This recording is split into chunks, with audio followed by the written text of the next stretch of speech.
Thank you, Deputy Speaker.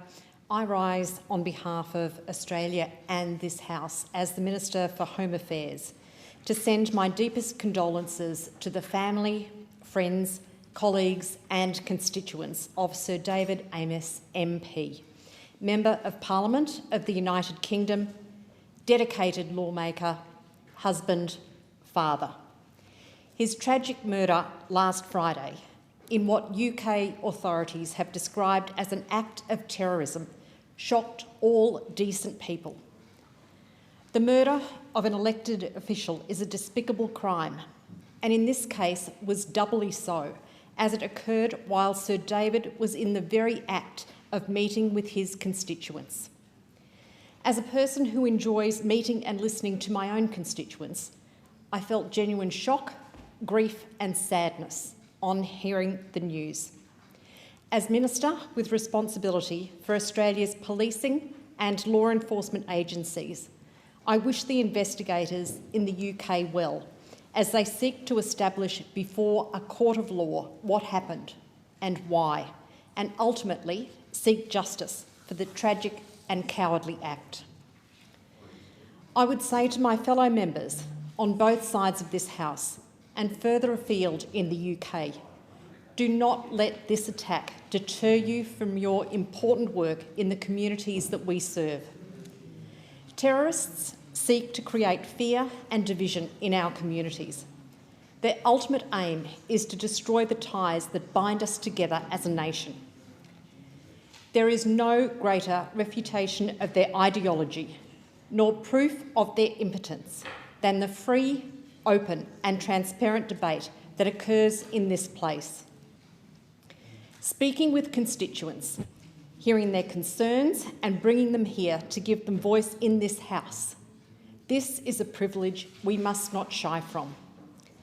So too, the act of passing legislation through a parliament elected by the Australian people and reflective of their diversity is a direct challenge to terrorist ideology. It's also emblematic of our adherence to the rule of law, a concept alien to terrorists who kill indiscriminately. Make no mistake, this was an attack on Sir David, but it was also an attack on democracy and on all of us who value the fundamental importance of representative government and its democratic institutions. For that reason, we must be clear-eyed that terrorism is a real and enduring threat. Here in Australia, the national terrorism threat level remains at probable, where it has been since 2014. ASIO assesses lone actor attacks, as occurred in this instance, are the most likely form of terrorism we will experience in Australia. Such lone actor acts can be motivated by a range of hateful ideologies. That's why this government is committed to addressing the full spectrum of extremist threats, regardless of political, religious, social, cultural or issue-specific ideology. It's a commitment we take seriously. Since September 2014, 143 people have been charged as a result of 70 counter-terrorism-related operations around Australia. There have been 9 attacks and 21 major counter-terrorism disruption operations. And I commend our operational agencies for each and every one of those disruptions. But this House has an important role to play too, providing our agencies with the powers they need to keep us safe. To that end, I note that earlier today, the Counter-Terrorism Legislation Amendment, High Risk Terrorist Offenders Bill 2020, was debated in this House.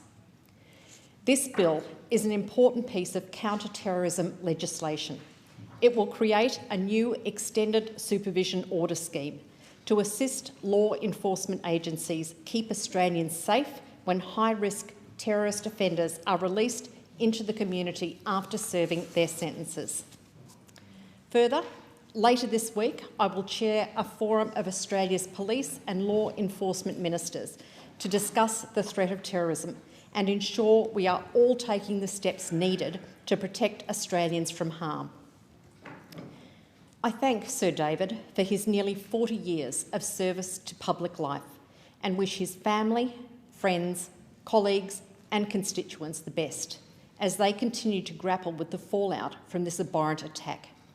He would, no doubt, be proud to know that his murder will not deter us from our important work, meeting with and listening to our constituents, representing our communities and settling political issues through discourse and debate. His legacy will be our continued determination to the principles of democracy and freedom. Thank you. Thank you.